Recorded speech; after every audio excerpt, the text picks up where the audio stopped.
Hello everyone, welcome to Bank Blogger. तो जैसा कि एसबीआई पीओ का ऑफिशियल नोटिफिकेशन जो है वो अभी आउट हो चुका है। 2000 वैकेंसीज इसमें निकली हैं। तो देखिए, अगर आप एसबीआई पीओ को देखेंगे तो एसबीआई पीओ का जो मेंस होगा वो 29 ऑफ जनवरी को हो जाएगा 2021 तक। यानी कि आप खुद देख सकते हो कि हमारे पास अभी बीच में क्या है, अभी नवंबर है, दिसंबर है और जनवरी है। ठीक है, यानी कि ये 3 महीने हमारे पास बचे हुए हैं। तो देखिए, दिसंबर जनवरी तक ही इनका जो है वो प्रीलिम्स फेज़ निकल जाएगा और जो जनवरी के 29 में है जो मेंस रिज़ल्ट का जो है वो रिज़ल्ट निकल जाएगा। ठीक है, फिर फेब मार्च तक इनकी इंटरव्यू चलेगी और 31 ऑफ मार्च तक, यानी कि मार्च के इन्होंने एंड में बोला हुआ है, 2021 तक जो है इनकी फाइनल अलॉटमेंट जो है वो हो जाएगी। तो आप खुद देख सकते हो कि एसबीआई पीओ का जो प्रोसेस है यहाँ पर कितनी फास्ट चला है। ठीक है, 3 महीनों के अंदर अंदर इन्होंने रिजल्ट डिक्लेयर कर देना है और मार्च तक जो है देखिए यहाँ पर हमारी अपॉइंटमेंट हो जाएगी। यानी कि मैक्सिमम आप 4 से 5 महीने तक का खेल समझ के देखिए कि एसबीआई पीओ जो है वो 4 से 5 महीने तक ख़त्म हो जाएगा। ठीक है, उसी तरह से हम एसबीआई क्लरिकल की बात करते हैं। अभी एसबीआई क्लर्क जो है 31 को जो है उसका मेंस हुआ है अक्टूबर को। ओके, तो अभी एसबीआई जो है वो क्लरिकल की डॉक्यूमेंटेशन जो है वो जनवरी मंथ में करवाता है ज़्यादातर। तो देखिए, कई बार दिसंबर मंथ में भी इनकी जो है वो ज्वाइनिंग होती है एसबीआई क्लरिकल की। ठीक है, अब दिसंबर मंथ पॉसिबल तो नहीं है। अगर जनवरी मंथ में इन्होंने अपनी जो है क्लरिकल की अपॉइंटमेंट करवानी है, डॉक्यूमेंटेशन करवानी है, तो यानी कि रिजल्ट जो है वो हम नवंबर के लास्ट तक या दिसंबर के फर्स्ट वीक तक हम जो है एक्सपेक्ट कर सकते हैं। ओके, फिर जो बच्चे जो फर्स्ट लिस्ट में अगर अपॉइंट नहीं करते या मतलब कि एसबीआई को ज्वाइन नहीं करते जो बच्चे, या फिर उनकी आगे चल के लिस्ट निकलती है, 2 से 3 लिस्ट आती है 2 से 3 महीने के अंदर अंदर। ठीक है, फिर वो बच्चे वहाँ पर जाकर ज्वाइन करते हैं। तो देखिए, अगर जनवरी में ही इन्होंने अगर डॉक्यूमेंटेशन करवानी है तो नवंबर के लास्ट या दिसंबर के फर्स्ट वीक तक इनका जो है रिजल्ट निकल आना चाहिए। ये एक एक्सपेक्टेड चीज़ है। ओके, तो अगर हम कट ऑफ की बात करें तो गाइज देखिए, कट ऑफ जो है हर स्टेट वाइज जाती है, तो इसमें हम कुछ भी ऐसा परफेक्ट प्रडिक्शन नहीं कर सकते। फिर भी जिस हिसाब से हम सेकंड शिफ्ट की बात करते हैं, सेकंड शिफ्ट में जो है मैथ्स काफ़ी टफ आया था। ओके, फर्स्ट शिफ्ट में कईयों को रीजनिंग काफ़ी टफ लगी थी। तो जो भी हमारा एग्ज़ाम हुआ है फर्स्ट और सेकंड शिफ्ट में, वो काफ़ी जो डिफरेंस जो है, वेरिएशन जो है काफ़ी देखने को मिला है। क्योंकि कई बच्चों के अटैम्प्ट 85 भी हुए हैं, कई बच्चों के अटैम्प्ट 89 हुए हैं, कईयों के अटैम्प्ट 93 हुए हैं, कईयों ने 117 करे हैं, कईयों ने 128 तक भी करे हुए हैं। ठीक है, तो काफ़ी बच्चे ऐसे हैं, यहाँ पर हम वेरिएशन देखने को मिलते हैं। अब यहाँ पर एक्यूरेसी कितनों की रही है ये हम नहीं बता सकते, क्योंकि ये तो हर एक बच्चे के ऊपर डिपेंड करता है कि उसने किस हिसाब से कितनी एक्यूरेसी से अटैम्प्ट करा है। ओके, तो यहाँ पर एक चीज़ निकल कर आती है कि एसबीआई क्लर्क के लिए हमें सिर्फ 10 दिन मिले थे। ओके, तो इसी 10 दिनों में कई बच्चों ने अपनी प्रिपरेशन स्टार्ट करी होगी, क्योंकि कईयों ने प्रीलिम्स देकर रिजल्ट की वेट करी थी कि जब हमारा जो प्रीलिम्स पास हो जाएगा हम तब जो है वो मेंस एग्ज़ाम के लिए जाएंगे। ओके, तो ये परसेंटेज काफ़ी ज़्यादा है बच्चों की। ऐसे बच्चे काफ़ी ज़्यादा परसेंटेज में हैं जिन्होंने सिर्फ 10 दिन के लिए ही अपने जीके वगैरह को पोर्शन को पढ़ा होगा। ओके, तो क्योंकि ज़्यादातर बच्चे ऐसे हैं कि जीके को लाइटली ले जाते हैं, तो वही हिसाब हुआ कि जीके में कई बच्चों के सेकंड शिफ्ट में जीके काफ़ी टफ लगी थी। देखिए, जीके के क्वेश्चन इतने ज़्यादा टफ नहीं थे। अगर आपने नोट्स बनाए होते या डिटेल में उनको पढ़ा होता ना, तो आप बड़े आराम से वहाँ पर आंसर टिक कर सकते थे। कोई दोनों शिफ्टों में ऐसा नहीं लग रहा था कि आप मिनिमम 20 में ना बना पाते। तो देखिए, 20 से 25 तक आप जीके में बड़े आसानी से बना सकते थे वहाँ पर, अगर आपने पढ़ी होती तो। 10 दिन में पढ़ के जाते फिर तो ये मुश्किल था भाई। ठीक है, क्योंकि मैंने जुलाई मंथ में एक वीडियो ऑलरेडी अपलोड करी थी, काफ़ी बच्चों ने इसको अपोज किया था कि जब मैं बोल रहा था कि आप जुलाई से ही अपने जीके जो है करंट अफेयर्स के पॉइंट जो हैं वो लिखना शुरू कर दीजिए या पढ़ना शुरू कर दीजिए या पीडीएफ की फॉर्म में अपने पास सेव रखिए, इसको रिवाइज करते रहिए। क्योंकि मेंस एग्जाम में हमें सिर्फ 15 से 20 दिन ही मिलते हैं ओके प्रिपरेशन करने के लिए, क्योंकि 15 से 20 दिन में आपने कम से कम इसको 2 बार तो रिवाइज करना ही होता है जीके के पॉइंट्स को।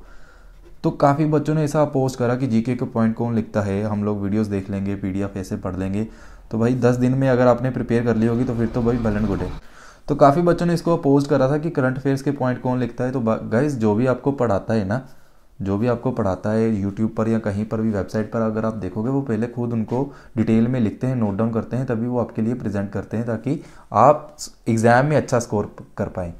अगर आपने इसको प्रिपेयर नहीं करा होगा तो देखिए, अभी भी मैं आपको यही चीज़ कहूँगा, एसबीआई पीओ भी आ गए, जनवरी में है वो मेंस। ठीक है, तो यहाँ पर आईबीपीएस के एग्ज़ाम, आईबीपीएस पीओ क्लर्क,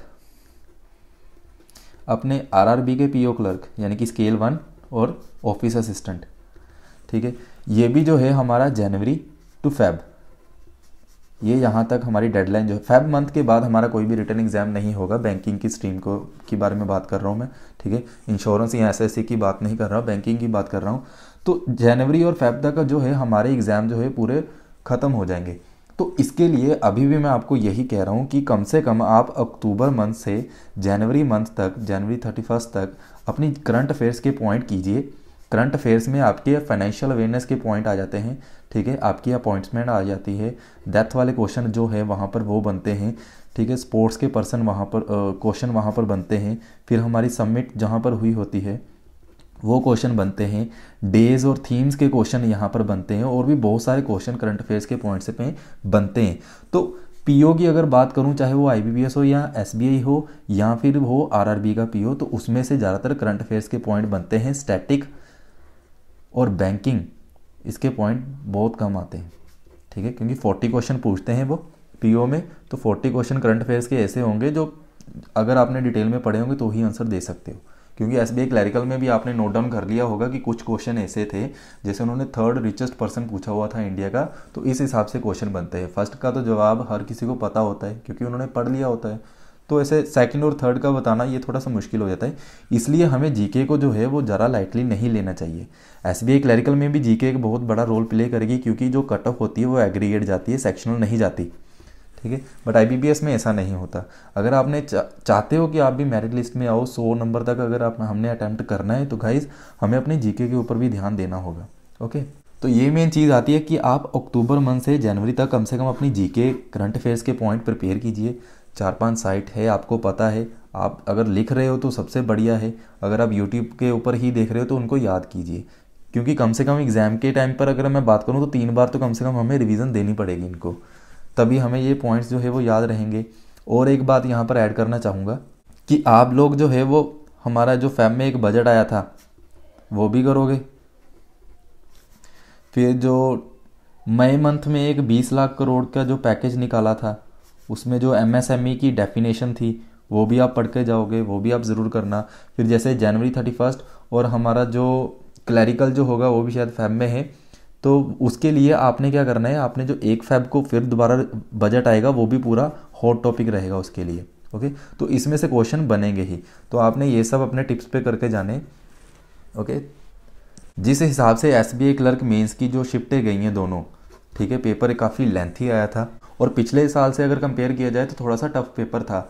तो जहाँ तक ये चांसेस बन रहे हैं कि जो कट ऑफ जाएगी वो ज़्यादातर कम ही जाएगी। तो कट ऑफ में हम कह सकते हैं कि 10 नंबर का भी फ़र्क देखने को मिल सकता है, 5 नंबर का भी देखने को मिल सकता है, 7 नंबर का भी देखने को मिल सकता है। तो ये सब कुछ जो है डिपेंड करता है एसबीआई के ऊपर। इसके बारे में हम लोग सिर्फ एक्सपेक्ट कर सकते हैं कि कट ऑफ कम जाने के पूरे चांस है, क्योंकि बच्चों ने 10 दिनों में कितनी की तैयारी कर ली होगी और कितने परसेंटेज ऐसे बच्चे होंगे जिन्होंने ज़्यादा इन 10 दिनों में अपनी पूरी प्रैक्टिस ऐसी करी होगी कि वो आराम से 100 नंबर ले पाएँ।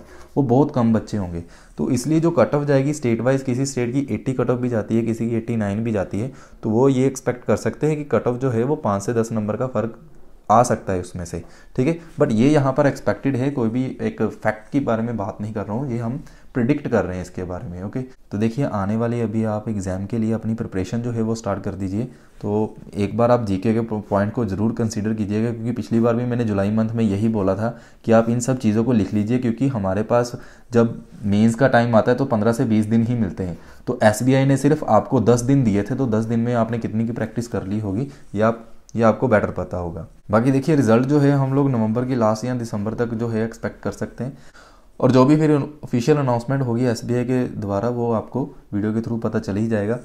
तो आने वाली वीडियो के लिए चैनल के साथ बने रहिए। चैनल को अगर आपने अभी तक सब्सक्राइब नहीं किया है तो चैनल को सब्सक्राइब जरूर करें, ताकि आने वाली वीडियोज़ के नोटिफिकेशन आपको मिलते रहें।